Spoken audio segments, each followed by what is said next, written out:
what's up, YouTube? This is your host, King Gio.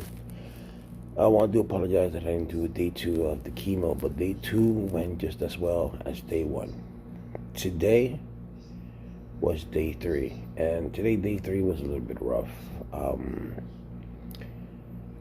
Day 3 was rough because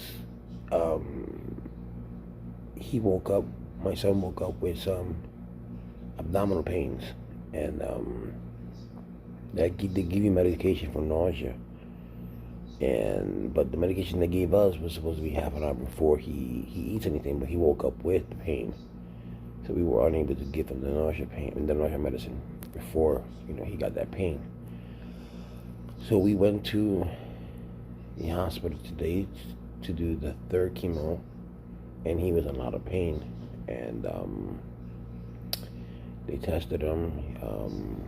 They told us that he has to take certain medication before on the 3rd day. He's the 3rd day for the last chemo. So the nausea medication he's got to take, and oxycodone. If the oxycodone it's available, you take that. But the thing here is that doctors and nurses will tell you stay on top of your pain, meaning that don't let your pain get ahead of you. So if you feel a little bit of pain, take your medication. If your medication says every 4 hours or every 6 hours, even if it's for pain medication, so you take it every 4 hours. Because sometimes you take it 4 hours, 6 hours, and the pain goes away. And you're like, I'm okay, and then you don't take it at all, and then all of a sudden that pain comes back. And what happens is that once that pain comes in, it's kind of hard to bring it back down with some medications. With strong medication, yeah, but I'm not going to give you that much strong medication for you to take home. So the 3rd medication, the 3rd chemo was kind of rough for him because he was extremely tired afterwards. He slept for most part of it. I think he slept for out of the 3.5 hours that we were there with the chemo. He slept like for 2.5, and he's doing 3 rounds for 21 days. He got 3 medications, and it's hard because he's 21 years old, and today he wanted to just, he told his mom, and his mom told me that he wanted to go home. He didn't want to do this anymore because he was scared. So I had to sit down with him and talk to him, let him know that being scared is part of the process. There's nothing wrong with being scared, because this is your first time. It's anybody's first time when anyone goes through this. It's the first time of being scared. So I had to talk with him and let him know that he's going to be okay. Let him know that we're here for him, and no matter what, even though we're not the one that's taking the chemo, but we're here with him, and that we don't let anything happen. Give him the reassurance that things are going to be okay, because he's afraid.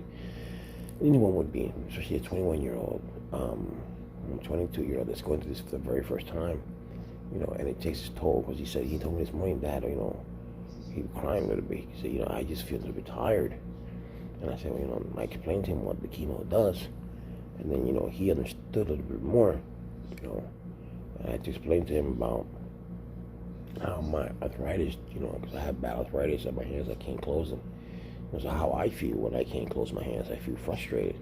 So I understand how he feels, not being able to be his old self. Like he told my wife, I just want to go home, I want to be normal again, and I want to go back to work, And I said, I told him, that's going to take time.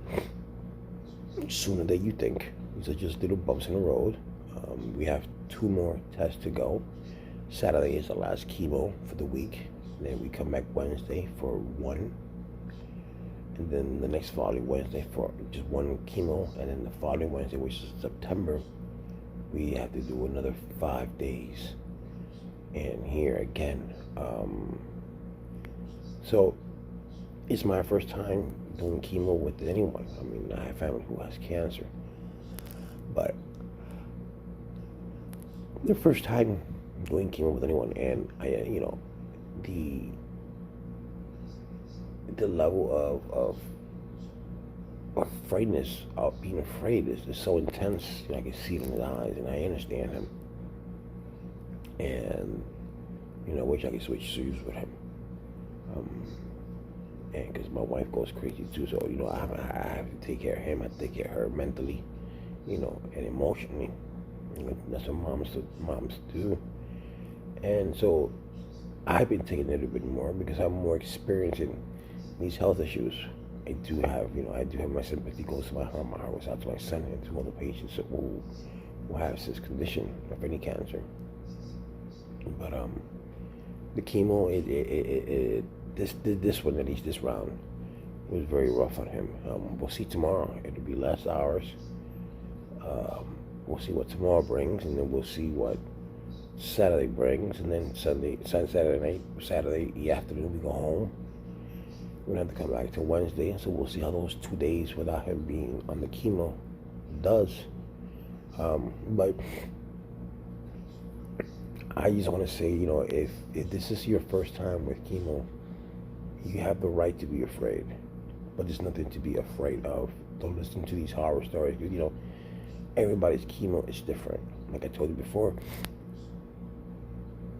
on the first try of the chemo, my son got a reaction, and then later on we found out through other people, not through the hospital, but through other people who have gone through this, is that they start the drip real quick. And when you start the drip real quick, your body's not used to having that chemo, the chemical inside you. So, and my son was having chest pains. So they took that out, and then they just gave him Benadryl, which they're doing now before every chemo, and they go forward. But they did tell us, now we're gonna just lower the drip, lower it down. So me here, I'm sitting with my wife. I was like, well, if you had experience that if you go fast with the drip, it's gonna cause this, and that if you shorten, if the drip is slower, it's more effective. Why don't you start that way? So that was the thing that ticked me off a little bit. And also, guys and girls, if you guys are gonna go to chemo, make sure that you drink a lot of water. Gatorade is good for your electrolytes, because you don't want the chemo to hurt your kidneys. But it was very, very, very impactful today. Today was a very emotional day for all of us. It was something. Yesterday he was happy. The day before he was happy, because he was like, "Oh, I feel good. I feel great." And then when it finally hit, so he felt kind of sad, because you go from one plateau to another. So I can understand that. But like I said, I'm gonna miss my son, and I want to be here for him, and I'm gonna stand by him, and I will do anything in my power to make sure that he stays okay. So like I said, people, if you feel something wrong with your body, go check it out. Man, this is testicular cancer. So don't be afraid to check around your scrotum and to touch your testicles to make sure that they're okay. Just the same way a woman checks her breast to find out if she has a lump, same thing goes with the men with their testicles. This is a very form of cancer. This is very rare cancer. Only like 9,000 people a year get diagnosed with it in the United States.